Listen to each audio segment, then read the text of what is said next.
अस्सलाम वालेकुम दोस्तों। Welcome to my YouTube channel Urdu government updates. मैं हूं आपका अपना मेज़बान फ़रहान। दोस्तों, उम्मीद करते हैं आप खैरियत से होंगे और अपनी ज़िंदगियों में खुश आबाद होंगे। तो दोस्तों, आइए स्टार्ट करते हैं आज की वीडियो, जो कि निहायत ही इम्पोर्टेंट है और पंजाब फार्मेसी काउंसिल के ऊपर हमने डिटेल्ड वीडियो बनाई है। मुकम्मल स्टेप बाय स्टेप गाइड है। वीडियो को शुरू से लेकर आखिर तक ज़रूर देखिएगा ताकि आपको मुकम्मल वैकेंसी वाइज और कंप्लीट डिटेल्स मिल सकें और कोई चीज़ मिस ना हो। तो आइए दोस्तों, स्टार्ट करते हैं आज की वीडियो। लेकिन वीडियो स्टार्ट करने से पहले आपसे हर दफ़ा की तरह एक रिक्वेस्ट है कि हमारे चैनल को सब्सक्राइब ज़रूर कर लें। और आइए दोस्तों, चलें स्टार्ट करते हैं आज की वीडियो को। तो दोस्तों, पंजाब फार्मेसी काउंसिल गवर्नमेंट का एक इदारा है जिसमें अभी रिसेंटली ही जॉब्स का ऐलान हुआ है। और मज़े की चीज़ ये है कि यहाँ पे आपको 19 ग्रेड से लेके 5 ग्रेड तक की जॉब्स मिलेंगी। अच्छी खासी जॉब्स इसमें आई हैं, असामियाँ भी काफ़ी ज़्यादा हैं। तो आप इसमें कोशिश करें कि लाजमी अप्लाई करें। और आइए स्टार्ट करते हैं। तो दोस्तों, सबसे पहले जो है सेक्रेटरी पीपीसी की जॉब है, 19 स्केल है, पोस्ट एक है, एज की लिमिट सिर्फ 55 साल है मैक्सिमम। और क्वालिफिकेशन आपके पास एमफिल होना चाहिए। फार्मेसी डिसिप्लिन में candidates having degree of MPa and MBA will be given preference. उसके बाद 20 साल आपका रेलिवेंट एक्सपीरियंस होना चाहिए फील्ड में। Applicant shall have valid registration from Punjab pharmacy council in register A. उसके बाद दोस्तों, मोड ऑफ अपॉइंटमेंट रेगुलर होगा, लाइक कॉन्ट्रैक्ट बेसिस पे नहीं है। उसके बाद रजिस्ट्रार पीपीसी है पंजाब फार्मेसी काउंसिल। तो इसमें बेसिक पे स्केल 17 है, पोस्ट एक है, अप टू 40 एज लिमिट है। ग्रेजुएट होना चाहिए from an institution Punjab pharmacy council से। 5 साल एडमिनिस्ट्रेशन का एक्सपीरियंस होना चाहिए और एक्सपीरियंस इन फाइनेंशियल मैनेजमेंट भी हो, और साथ ही साथ ये रेगुलर है।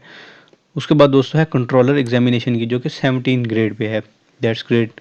और इसमें एक वैकेंसी है, 40 साल एज है, एमबीए या MS from HSC recognised university से होना चाहिए। कैंडिडेट के पास फार्म डी की भी डिग्री होनी चाहिए और एटलीस्ट 3 साल एक्सपीरियंस होना चाहिए। उसके बाद दोस्तों है लॉ ऑफिसर की, जो कि 17 स्केल है, एक वैकेंसी है और 40 साल उम्र की हद है। इसमें भी आपके पास एलएलबी होनी चाहिए विद 3 इयर्स एक्सपीरियंस और रेगुलर बेसिस पे है।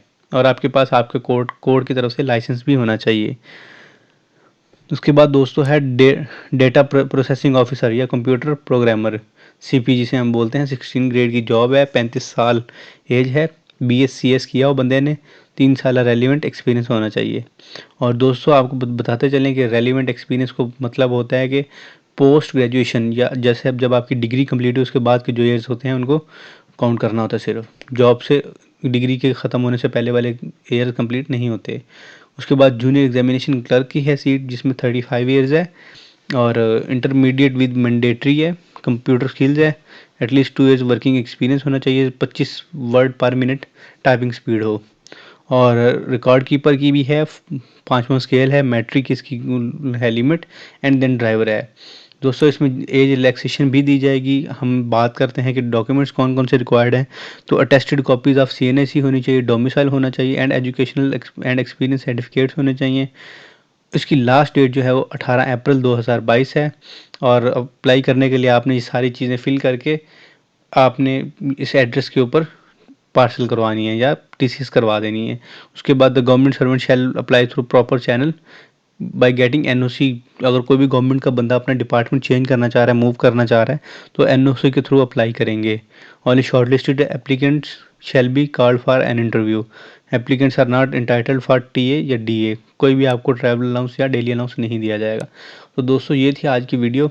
मज़ीद अगर आपको कोई इन्फॉर्मेशन चाहिए हो तो आप कमेंट बॉक्स के अंदर हमसे रब्ता करके हमसे इन्फॉर्मेशन ले सकते हैं। उम्मीद करते हैं आपको वीडियो अच्छी लगी होगी। हमारी वीडियो को लाइक करना और चैनल को सब्सक्राइब करना मत भूलिएगा। इंशाल्लाह नेक्स्ट वीडियो पर मुलाकात होगी। तब तक अपना ख्याल रखिएगा। वस्सलाम, अल्लाह हाफिज़।